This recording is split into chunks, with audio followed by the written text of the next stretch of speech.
এই যে আমাদের ইমন ভাইয়ের গরু, এই যে দেখুন। আমার বউ হইলে কিন্তু গরুর হিসাব করতে হবে, এটাই সবচেয়ে বড় কথা। এই যে তার গরু, এটি সব। এই যে বুট্টি গরু আছে, দেশি গরু আছে, এই দেখুন। তার ভেড়াও আছে, আর দুইটা ভেড়া আছে। এই যে কসাই গরুও আছে, কসাইয়ের দ্বারা বিক্রি করে।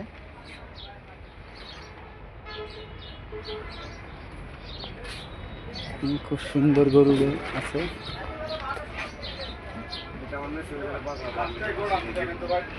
এই যে আমাদের ইমন ভাইয়ের খুব সুন্দর সুন্দর গরু আছে, কসাই গরু, পালা গরু, ভেড়া।